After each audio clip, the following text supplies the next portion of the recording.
Mr. AJ is basically the heart and soul of the Boys and Girls Clubs. My favorite quality, his determination, for sure. You know, it wasn't what I was used to. And the kids that I met were kids who really needed mentoring, they needed guidance, and so many people would have looked and turned the other way and walked away from it. But I took that as a challenge. My name is AJ Johnson. I'm the Senior Community Relations and Facilities Director of the Boys and Girls Clubs of Oklahoma County.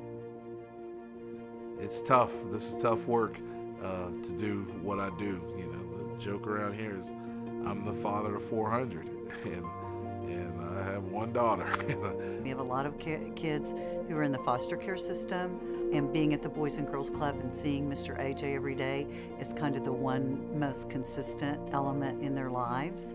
The day that I left, that Thursday evening, well, I had no idea that would be 7 months until I walked back in here to flip that light on. So I go over to the clinic thinking I'm gonna be there for maybe 20 minutes tops. I go into the clinic, tell them who I am. They take me to the back and they put the little gauge on my finger. Nurse, she looks at it and says, I'll be right back. So she leaves, comes back in. She has a doctor with me, and they tell me that my oxygen level is around a 70. And he called me on the way home, and I said, "What'd they say?" And he said, "Well, they wouldn't see me because of my oxygen levels were so low." I said, "What did they say?" And he said, "Well, they were going to call the ambulance." I said, "So they're going to call the ambulance and you're driving yourself to work?" And he said, "Yeah." And I said, "No, how about we meet at St. Anthony's?"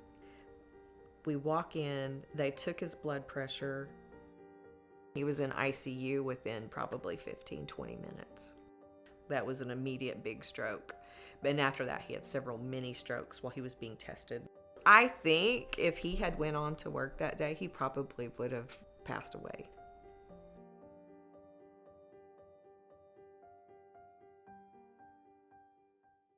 When I was first in therapy and they were, in a sense, teaching me how to walk again, I would be lucky if I could walk maybe 2 miles a week. You know, I'd walk down my driveway, and that's about all I could do. All of my independence was taken from me, and a part of me was asking, do I even want to be here anymore? It was one day, my daughter had climbed up in the bed when she had came up to see me at the hospital. It was very obvious that he did not want to continue in life. She just looked at me and said, "Daddy, I love you and you're gonna be okay." And she said, "I'll love you no matter how you are." And when she said that to me, it was something that just snapped in my brain and said, "No, you're gonna fight."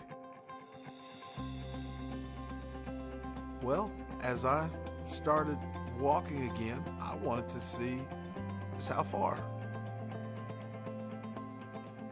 I decided to put a big map up of the United States, and I said, well, I'm gonna walk down I-40, and I'm gonna start out in Barstow, California, and I'm gonna walk to Oklahoma City. And I just wanted to, kind of inch myself along the graph to see how long that took. Well, when you first start something like that, and you see it move maybe a half an inch, you're like, man, I'm not doing anything. And as the process went along, and you see, hey, I just walked through a portion of, for me, California, in Arizona, and I'm just moving along in New Mexico. And I'm like, wow, I'm moving pretty well. And then when I finally made it to Oklahoma City, I was so excited that I had accomplished that.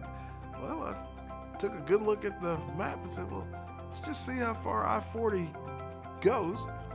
In Wilmington, North Carolina, so next thing I know, I'm walking across, charting my miles, putting little flags up at my big major cities, learning a little bit about each city.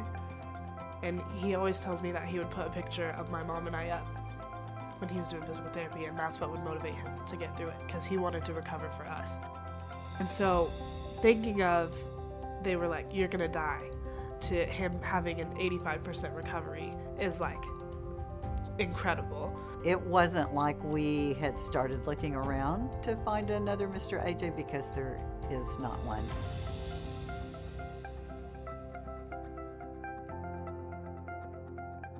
Knowing that the Heart Association is here, it's here to help, it's here to educate, it's here for you, it's here for all of us. If there's ever a doubt, pick up the phone and call. It's just been heaven sent, and I just wish that I would have reached out way before. Maybe knowing more about what goes on inside the body would have helped prevent the stroke that I had.